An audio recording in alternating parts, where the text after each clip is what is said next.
किसी ने किसी को नुकसान पहुंचा दिया, किसी ने आगजनी हो गई, किसी के दुर्घटना में चोट आ गई, कहीं ने उसका डरावना नुकसान हो गया।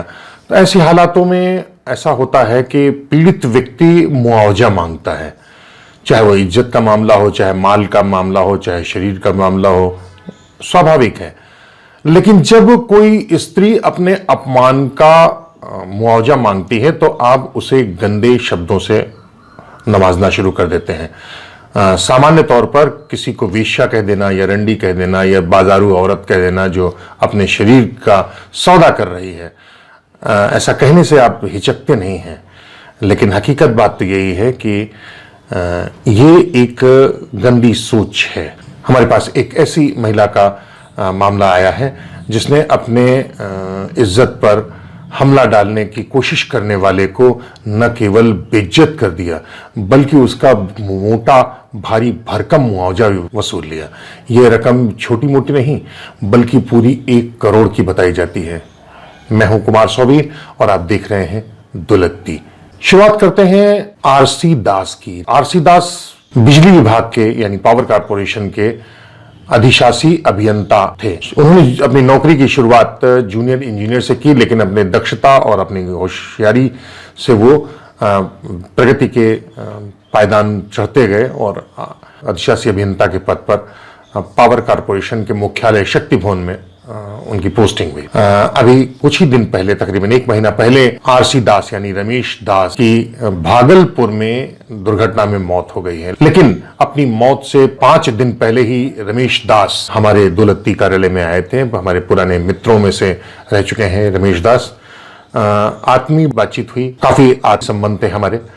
बातचीत के दौरान उन्होंने बिजली बोर्ड के यानी पावर कॉर्पोरेशन के कुछ लोगों के बारे में जानकारी दी। हम वो आपको शेयर करना चाहते हैं। यह किस्सा रमेश दास ने सुनाया।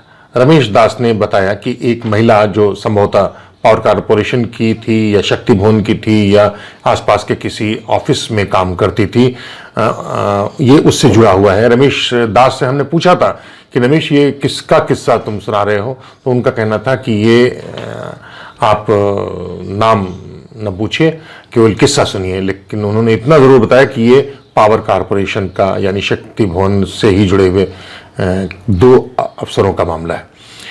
उन्होंने बताया कि उस महिला जो गस्टेड अफसर के स्तर की थी, उसका वहीं के एक बड़े अफसर से इश्क हो गया। हमने पूछा वो जिससे इश्क हुआ वो किस स्तर का अधिकारी था, तो उन्होंने कहा ये भाई ये मत पूछिए, आप केवल इतना समझिए कि वो या तो अधीक्षण अभियंता है या मुख्य अभियंता के स्तर पे है। उन्होंने बताया कि उससे इश्क तो था, वो एक साथ घूमा करते थे। वो साहब शादीशुदा हैं जबकि वो महिला थोड़ा या तो अविवाहित थी या फिर पारिवारिक दायित्व या विवाद में जुट थी। ये साहब शादीशुदा थे और बाल बच्चे वाले थे, लेकिन उन्होंने झांसा दे रखा था कि वो उससे इश्क करते हैं और तुमको प्यार करते हैं, इसलिए दिलासा दिया था, आश्वासन दिया था कि तुमसे शादी करेंगे, लेकिन अभी कुछ हालात ठीक नहीं है। बहरहाल अचानक इस साहब को का एक बड़े अफसर से काम फंस गया। ये पता नहीं कि वो प्रमोशन का मामला था या सस्पेंशन का मामला था या किसी घोटाले में फंसे थे या नौकरी जाने की नौबत थी, इस बारे में खुलासा नहीं किया रमेश दास ने। लेकिन उन्होंने इतना जरूर बताया कि वो साहब जब उस आला अफसर के पास पहुंचे, शक्ति भवन यानी पावर कॉर्पोरेशन के उस बड़े अफसर के पास, तो उससे कहा कि साहब अगर आप हमारा ध्यान नहीं देंगे तो हम बर्बाद हो जाएंगे। उन्होंने कहा कि तुम कुछ मिठाई उठाई तो खिलाते नहीं हो, तो हम क्या हमसे उम्मीद कर रहे हैं। उन्होंने कहा साहब जो कहिए आप दिल्ली से, बंबई से, कलकत्ता से, चेन्नई से जो भी मिठाई है कहीं मैं खिला दूं, तो लेकिन हम बहुत संकट में, हम बर्बाद हो जाएंगे। उन्होंने कहा कि मिठाई खाने के लिए मैं यहाँ नहीं बैठा हूँ, कुछ गरम गरम कोई चीज़ें हों। तो उन्होंने कहा कि अच्छा साहब, तो समझ गए वो कि यहाँ वो महिला कोई की अपेक्षा कर रहे थे।